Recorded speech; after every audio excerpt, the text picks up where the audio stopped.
Hi hello ವೀಕ್ಷಕರೇ, ನಮಸ್ಕಾರ friends. ಈ ಒಂದು ನನ್ನ ಯೂಟ್ಯೂಬ್ ಚಾನಲ್ಗೆ ನಿಮಗೆ ಆತ್ಮೀಯವಾದಂಥ ಸ್ವಾಗತಗಳು. ಇವತ್ತು ನಾನು ನಿಮ್ಮ ಸ್ಕಿನ್ ಮೇಲೆ ಪಿಗ್ಮೆಂಟೇಷನ್ ಆಗಿರಲಿ, ಮೊಡವೆಗಳೇ ಆಗಿರಲಿ, ಅಥವಾ ಅದ್ರ ಕಲೆಗಳು ಹೋಗ್ತಾ ಇಲ್ಲ ಅಂದಾಗ ನೀವು ಸಾಕಷ್ಟು ಟೆನ್ಷನ್ ತೊಗೊತಾ ಇದ್ದೀರಾ. ಇಲ್ಲ, ಟೆನ್ಷನ್ ತೊಗೋಬೇಕಾಗಿಲ್ಲ. ಯಾಕಂದರೆ ನ್ಯಾಚುರಲ್ ಆಗಿ ನಾವು ಮನೆಯಲ್ಲಿ ಒಂದು ಸ್ವಲ್ಪ ಇಂಗ್ರೀಡಿಯೆಂಟ್ಸ್ನ ಬಳಸು ತಮ್ಮ ಸ್ಕಿನ್ನನ್ನು ಕ್ಲಿಯರ್ ಆಗಿ ಗ್ಲೋ ಆಗಿ ಮಾಡ್ಕೋಬಹುದು. ಅದು ಹೇಗಂತ ಈ ಒಂದು ವಿಡಿಯೋನಲ್ಲಿ ತಿಳಿಸ್ಕೊಡ್ತೀನಿ. ನಾವು ಕಾಸ್ಮೆಟಿಕ್ನ ಬಳಸ್ಕೊಂಡು ನಮ್ಮ ಸ್ಕಿನ್ನನ್ನು ಹಾಳು ಮಾಡ್ಕೋತಾ ಇದ್ವಿ. ಹಾಗೂ ಇವಾಗ ಆ ಥರ ಮಾಡೋ ಅಗತ್ಯ ಇಲ್ಲ. ಈಸಿಯಾಗಿ ಮನೆಯಲ್ಲೇ ವಸ್ತುಗಳನ್ನು ಬಳಸಿ ನ್ಯಾಚುರಲ್ ಆಗಿ ನಮ್ಮ ಸ್ಕಿನ್ನನ್ನು ಗ್ಲೋವನ್ನು ಮಾಡ್ಕೊಳ್ಬಹುದು. ಜೊತೆಗೆ ಸ್ಕಿನ್ನಿಂದ ಇರುವಂಥ ಪಿಗ್ಮೆಂಟೇಷನ್ ಆಗಲಿ, ಕಲೆಗಳಲ್ಲಿ ಈಸಿಯಾಗಿ ಅದನ್ನು ತೆಗೆದಾಕಬಹುದು. ಹಾಗಾದರೆ ಬನ್ನಿ ಹೇಗೆ ಇದಕ್ಕೆ ಪ್ರೊಸೆಸ್ ಮಾಡೋದು ಅಂತ.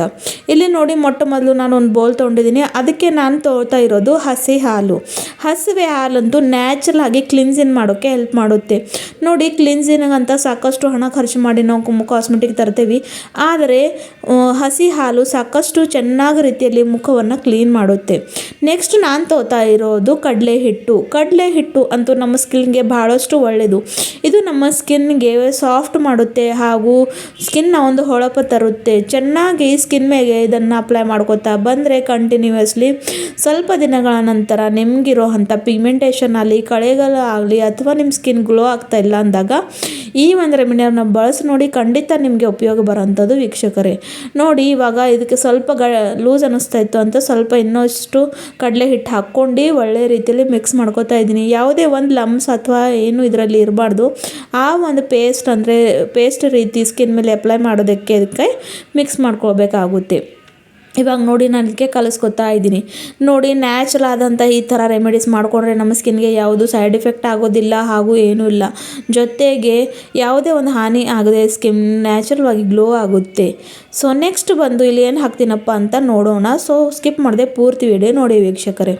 ನೆಕ್ಸ್ಟ್ ನಾನು ಇಲ್ಲಿ ತೊಗೊಂಡಿರೋದು ಮೊಸರು ವೈಟಮಿನ್ ಸಿ ಹಾಕು. ಇದರಲ್ಲಿ ಲ್ಯಾಕ್ಟಿಕ್ ಆ್ಯಸಿಡ್ ಅಂತ ಒಂದು ಪದಾರ್ಥ ಇರುತ್ತೆ. ಇದು ನಮ್ಮ ಸ್ಕಿನ್ ಮೇಲೆ ಯಾವುದೇ ಒಂದು ಇನ್ಫೆಕ್ಷನ್ ಆಗೋದಕ್ಕೆ ಬಿಡೋದಿಲ್ಲ. ಜೊತೆಗೆ ಏನಾದರೂ ನಮ್ಮ ಸ್ಕಿನ್ ಮೇಲೆ ಇನ್ಫೆಕ್ಟ್ ಇದ್ದರೆ ಅದನ್ನು ತೆಗೆಯುವಂಥ ಶಕ್ತಿ ಈ ಒಂದು ಮೊಸರಿನಲ್ಲಿ ಇರುತ್ತೆ. ಸೊ ಹಾಗಾಗಿ ಅದನ್ನು ಕೂಡ ಸೇರಿಸ್ಕೊಂಡು ಚೆನ್ನಾಗಿ ಮಿಕ್ಸ್ ಮಾಡ್ಕೊತಾ ಇರ್ತೀನಿ.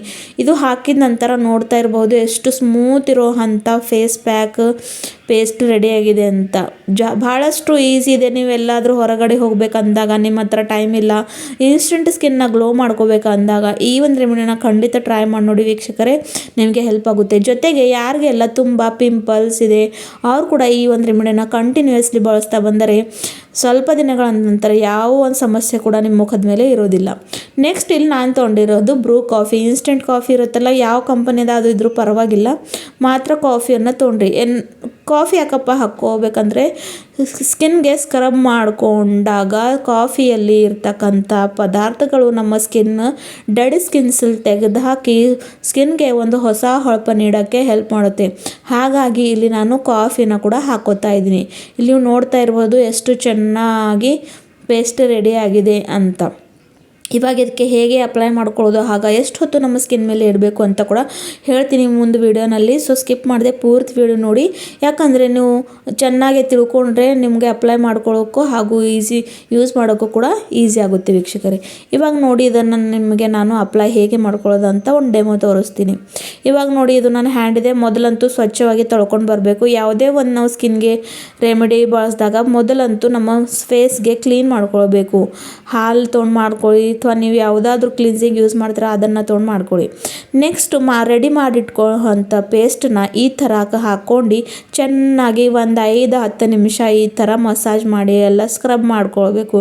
ಯಾಕಂದರೆ ಈ ಥರ ಮಾಡ್ಕೊಳ್ಳೋದ್ರಿಂದ ಏನಿದೆ ಅಂದರೆ ಬ್ಲಡ್ ಸರ್ಕ್ಯುಲೇಷನ್ ಚೆನ್ನಾಗಾಗುತ್ತೆ. ಜೊತೆಗೆ ಏನು ಪ್ಯಾಕ್ ಮಾಡಿದ್ದೀವಿ ಅದು ಸ್ಕಿನ್ಗೆ ಒಳ್ಳೆ ರೀತಿಯಲ್ಲಿ ಅಂದ್ಕೊಂಡು ರಿಸಲ್ಟ್ ಕೂಡ ಒಳ್ಳೆ ರೀತಿಯಲ್ಲಿ ಕೊಡುತ್ತೆ.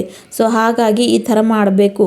ಯಾವುದೇ ಒಂದು ಇಲ್ಲಿ ಹಣ ಖರ್ಚು ಆಗೋದಿಲ್ಲ. ಈಸಿಯಾಗಿ ಮನೆಯಲ್ಲೇ ಮಾಡ್ಕೊಳ್ಳೋ ಅಂಥ ರೆಮಿಡಿ ಇದೆ. ಖಂಡಿತ ಟ್ರೈ ಮಾಡಿ. ಇದನ್ನು ನೀವು ವಾರದಲ್ಲಿ ಒಂದು 3 ಸರ್ತಿ ಆದರೂ ಮಾಡಿ.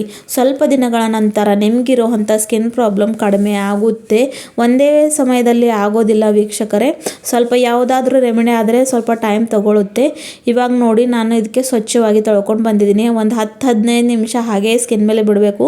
ಇವಾಗ ನೀವು ನೋಡಬಹುದು 2 ಕೈಯಲ್ಲಿ ಎಷ್ಟು ವ್ಯತ್ಯಾಸ ಇದೆ. ಇನ್ಸ್ಟೆಂಟ್ ಆಗಿ ನನ್ನ ಕೈ ಎಷ್ಟು ಗ್ಲೋ ಆಗಿದೆ. ಇದೇ ಥರ ನಿಮ್ಮ ಸ್ಕಿನ್ ಕೂಡ ಗ್ಲೋ ಆಗುತ್ತೆ ಹಾಗೂ ಸ್ಕಿನ್ ಹೊಳಪು ಕೊಡುತ್ತೆ. ಯಾವ ಒಂದು ಇಲ್ಲಿ ಕೆಮಿಕಲ್ ಬಳಸೋ ನೀವು ಅಗತ್ಯ ಇಲ್ಲ. ನ್ಯಾಚುರಲ್ ಆಗಿ ನಿಮ್ಮ ಸ್ಕಿನ್ಗೆ ನೀವು ಈಸಿಯಾಗಿ ಗ್ಲೋ ಮಾಡ್ಕೋಬಹುದು ಹಾಗೂ ಸಾಫ್ಟ್ ಕೂಡ ಮಾಡ್ಕೋಬಹುದು.